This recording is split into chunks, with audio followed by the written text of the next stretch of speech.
Hello, this is Mark from My Keys to Music, and in this video we're taking a look at the Axiom 61 key keyboard controller from M Audio. Now this takes me back to 2007, so this is already several years old, but it's still alive and kicking. I don't use it all that much, but a question came up from Michael, and he asked, can you use the drawbar settings of a keyboard controller to control the drawbars of your Nord keyboard?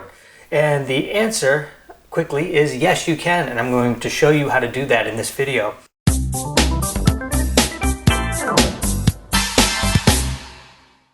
Now this will work for your Nord Electro 5, your Nord Electro 6, your Nord Stage 3. All of those have drawbars. All of those keyboards have the capability of receiving MIDI signals from a keyboard controller such as this Axiom here, and we can use these drawbars to control the drawbars on the Nord.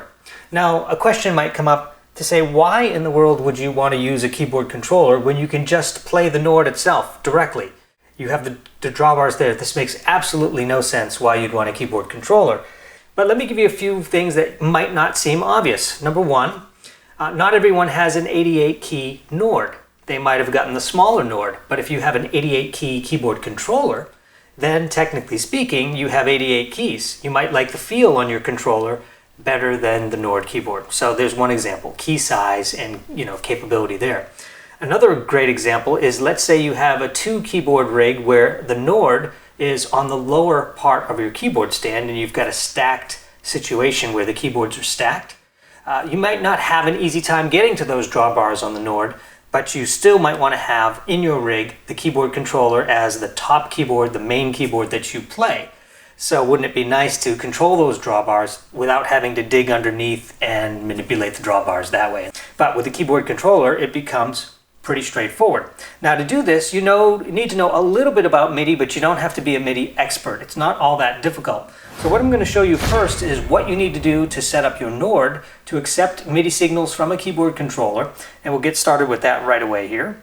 Okay, so I happen to have an Electro 6. You may not have an Electro 6, you may have an Electro 5, a Stage 3, or any number of models that support the organ with the drawbars and MIDI. But essentially you need to go into the system settings at some point or another. It may vary based on your keyboard. And you want to locate the MIDI area of that. And in this case, my setting here is on page 11 of 14. This is the Nord Electro 6. And I've put my global channel to MIDI 1. Which essentially means this is going to communicate on MIDI channel 1. For now, let's keep the external keyboard option off. You don't really need that for this particular example. So that's really all you need. Now the next thing you need is the ability to receive control settings from MIDI. And you can see here it says CC. And that means I can receive, in this case receive. Now I have the option of sending and receiving, but in this case we're receiving only, because we want the keyboard controller to control the Nord, so I've got that for receive. And you may choose the other option here, which is PC, which stands for program change. That you may want to turn off, so that as you're programming this with your external keyboard and as you're getting it all set up, you might not want to be hindered with the idea that it's going to change the programs on you very easily. The moment you change a program on your keyboard controller, it's going to change the program on your Nord. So in many cases you might want to turn this off. But when you get to a point where you want to actually control the patches into the Nord from an external source, then you want to turn that on. So essentially that's a long way of saying whether you want your programs to change or not based on an external source. But definitely you need to receive the MIDI control change. Okay, so that's how that's done. Now on this keyboard, on the keyboard controller, whatever lesson I'm going to give you is going to be slightly different unless you have this exact model of keyboard. And the chances of you having this exact model are slim to none, because this is already from 2007. So there's really literally probably dozens or hundreds of these to choose from. They come in all shapes and sizes. Not all of them have the drawbars, however, so you'll need to probably get a bigger one. And generally speaking, you're going to be spending north of $100 US to get any kind of keyboard controller that has drawbars. Now coincidentally, there are 9 sliders here on my keyboard, and there are exactly 9 drawbars on the Nord. Coincidence or intentional? I say somewhat intentional, because this is not the first time people have wanted to control drawbars from a keyboard controller. So with that said, let's take a look a little bit on how this would be set up on this particular keyboard. Again, it will vary for you. You'll have to consult your manual, but right now let's just show you on this. So number one, you want to make sure that your keyboard controller is on the same channel as the Nord, in this case channel 1. So to do that on this particular keyboard, I'm going to locate the global channel setting, and it is on C1. Now I can change that by using the control pad on the left here. This control pad over here, I've got that on MIDI channel 1. And so the next thing you need to do is you need to assign a control number to the drawbars. Now if you consult the Nord manual, you'll see in the appendix that it has an entire section dedicated for MIDI control numbers. And incidentally, as luck would have it, we actually can control the organ drawbars independently, all 9 of them. So let's take a look. Organ drawbar is control number 16.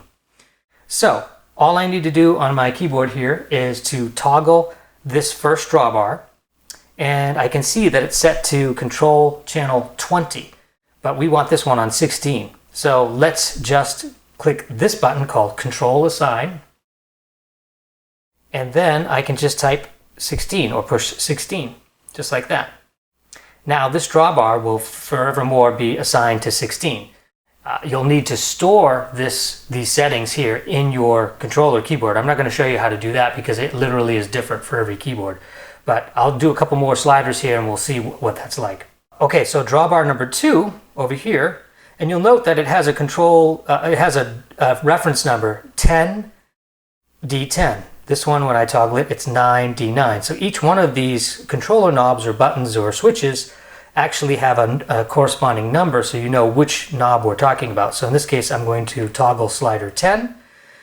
This is showing me the current value. This is showing me the control number, 22. So this needs to be 17 because that's next on the list. This is drawbar number 2.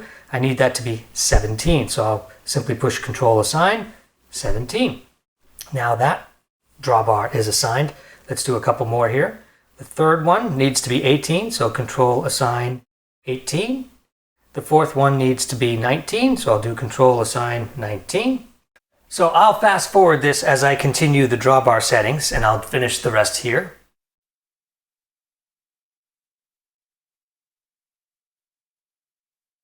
Okay, and there's one more thing I want to do.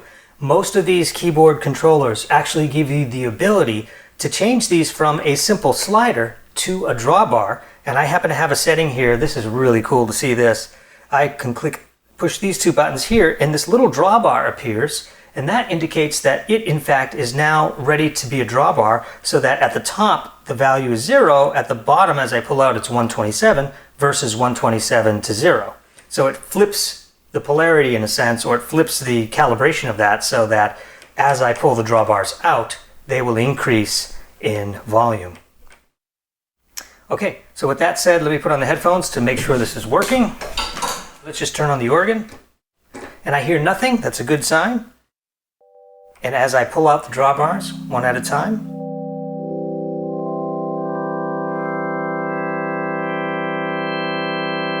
I'm now controlling my Nord keyboard drawbars from an external source. There are other things you can do. You can turn the organ on and off, you can change the volume, but all of this can be programmed. Just reference the appendix in your manual and you'll get all the control numbers there. I hope you enjoyed this video and learned something new about MIDI. This is just the tip of the iceberg when it comes to things that you can learn about MIDI. But it is a real interesting thing to know that this is possible for you, and keyboard controllers generally don't cost all that much. It's a neat way to enhance your capabilities and your options as a professional or amateur musician. Thanks for watching.